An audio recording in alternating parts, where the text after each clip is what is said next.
The Lord be with you. Reading from the Holy Gospel according to Luke. Jesus spoke to the crowds about the kingdom of God and healed those who needed to be cured. The day was drawing to a close, and the 12 came to him and said, "Send the crowd away, so that they may go into the surrounding villages and countryside to lodge and get provisions, for we are here in a deserted place."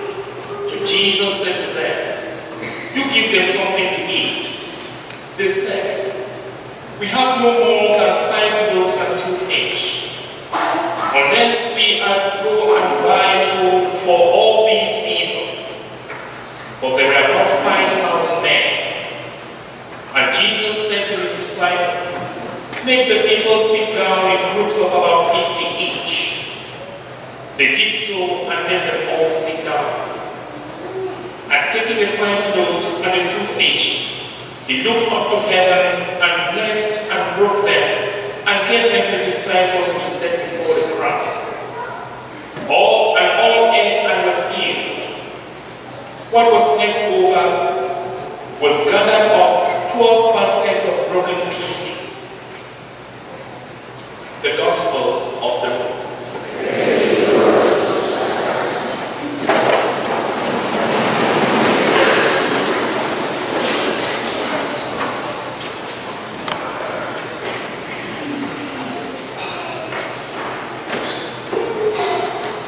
Dear friends, today we are celebrating Corpus Christi.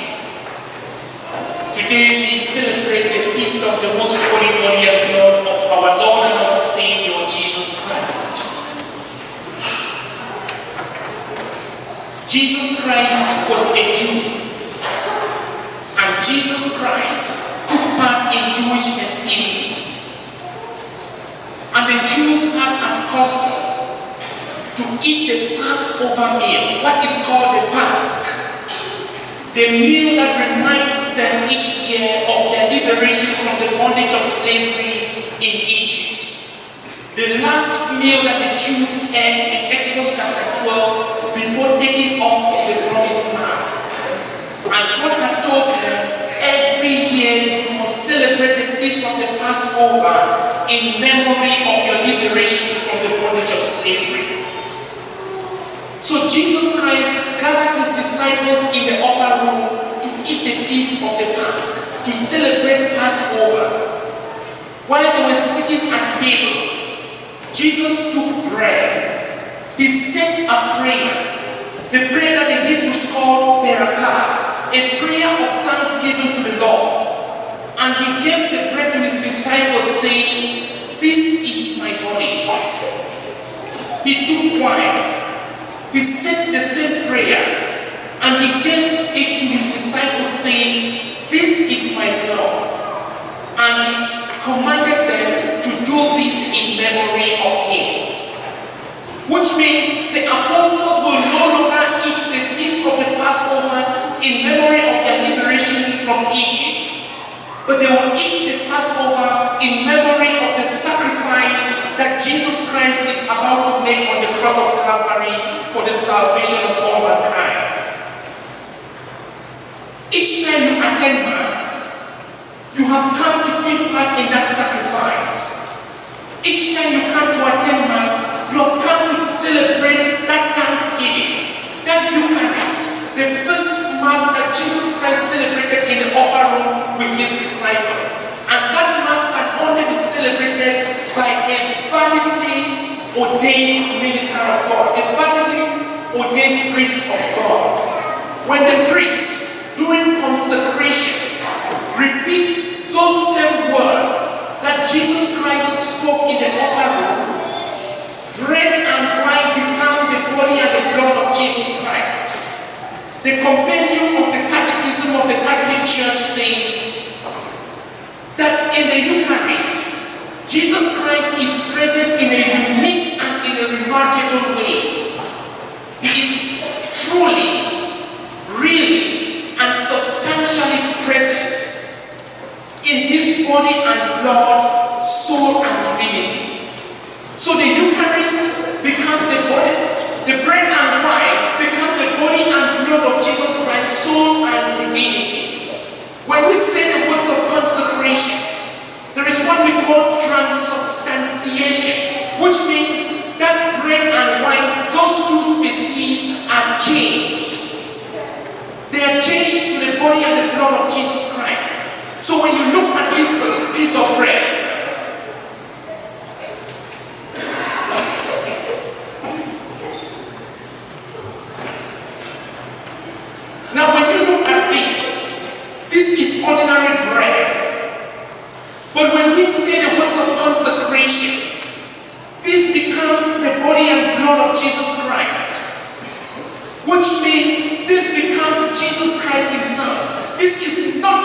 symbol of Jesus, it is Jesus Christ himself.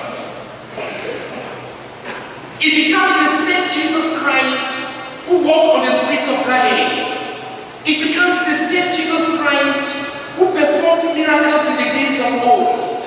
It becomes the same Jesus Christ who opened the eyes of blind Bartimaeus in Mark chapter 10 verse 46 to 52. It becomes the same Jesus Christ who healed that woman who suffered a hemorrhage for 12 good years in Mark chapter 5. It becomes the same Jesus Christ who healed the man who suffered an infirmity for 38 good years and was lying by the pool of Bethesda in John chapter 5. It becomes the same Jesus Christ who raised the oldest son of the widow of Nain in Mark's Gospel in chapter 7. It becomes the same Jesus Christ who multiplied loaves and fed thousands of people.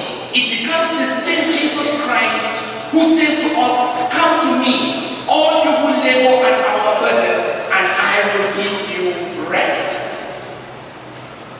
When Jesus Christ was leaving the world, he told his disciples, "Behold, I am with you always, even to the end of time." In Matthew chapter 28 verse 20, Jesus is now present in his church. He is present in his church in the word that we read. In the word of God, Jesus Christ is present. In the ministers of the church, in the priest, Jesus Christ is present. Because we call the priest the alter Christus. And when the priest asks, he asks in persona Christi.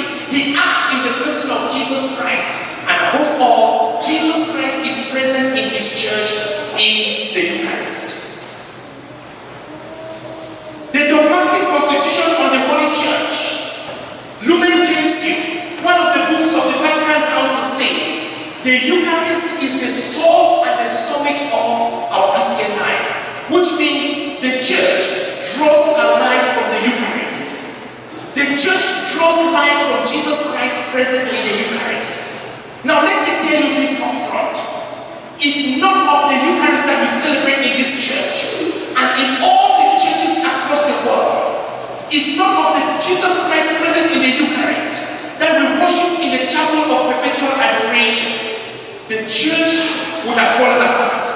If the church is standing strong and firm, in spite of the storms, in spite of the tornado, in spite of the sex abuse crisis, in spite of the financial crisis, in spite of the attack against the church, the attack against the institution of the priesthood, the attack against the institution of the whole Eucharist, the attack of the Christian people, in spite of the atmosphere of secularism, militant atheism, the church is still standing strong and firm. The church might go to the left, the church might go to the right, but the church will stand up strong and firm because the church is built on the solid rock that is Jesus Christ. That is why the church will never disappear, because it is not a human institution. The church is not the church of the priest. The church is not the church of the pope. The church is not the church of the bishops. The church is the church of Jesus Christ. That is why she stands strong and firm in spite of all the challenges. As we celebrate the Eucharist each day, dear friends, we as people of God, before you come to receive Jesus, you must make sure that you are clean. Before you receive Jesus Christ into your life, make sure that you are clean. Make sure that you examine yourself. The Bible says in 1 Corinthians chapter 6 verse 19, your body is the temple of the Holy Spirit. Before you allow Jesus to come and dwell in your heart, in your life, before you want to come and stretch your hands and receive Jesus, make sure you examine yourself to be sure that you are in a state of grace.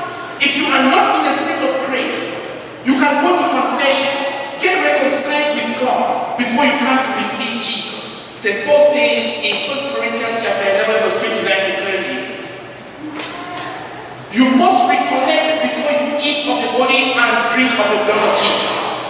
And he goes on to say, because some of you eat and drink of the body and blood of Jesus Christ unlawfully, that is why some of you are sick, some are weak, and others have even died.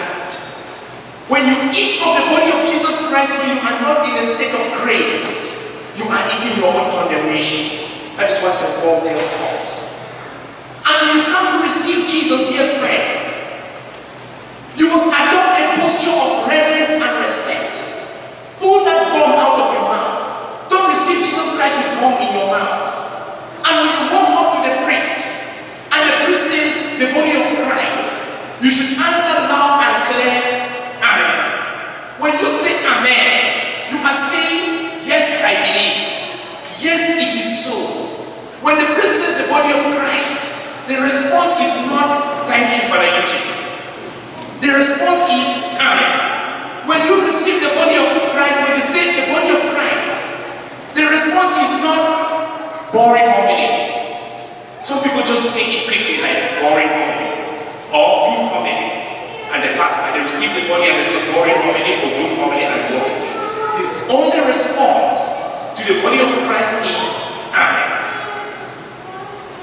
Dear friends,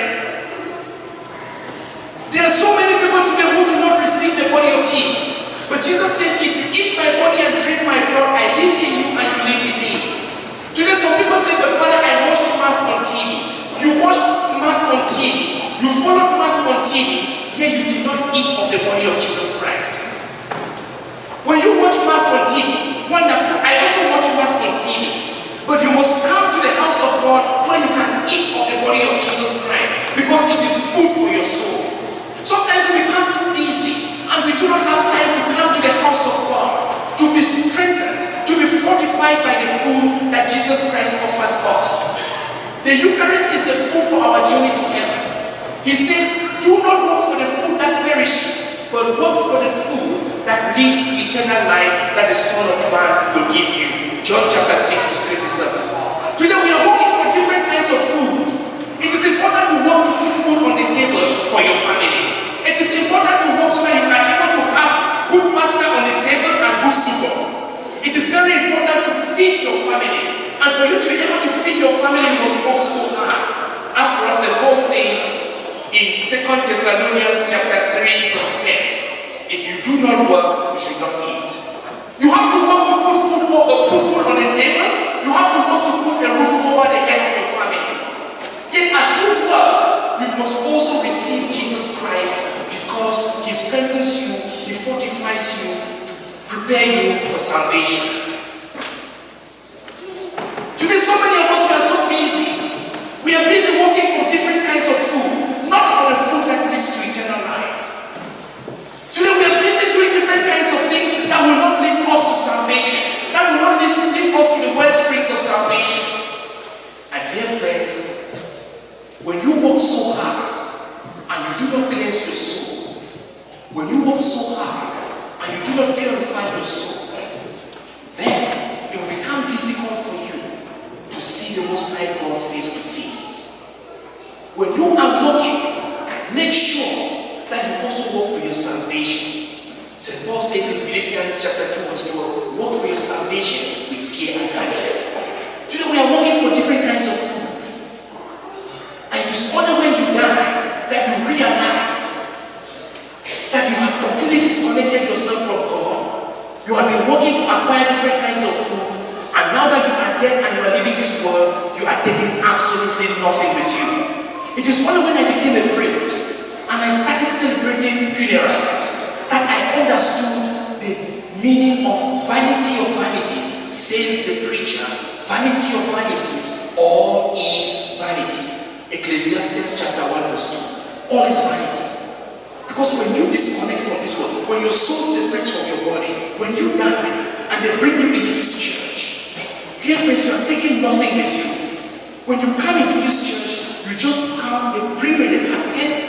Sometimes the only thing that they can give you is the thing that you used to love while you were here on earth. Maybe you loved Rabbi, maybe you loved Sambuca, maybe you loved Konya. They will put it in your casket. Each time I do funerals and I see cognac in the casket, I say, wow. Why are these people depriving life? Those of us who are alive, why are they depriving us from this bottle of cognac? I feel like stretching my hand and grabbing it. Because I know that he is not going to drink it. If you bury him with this cognac, it is wasted. Nobody is going to drink it.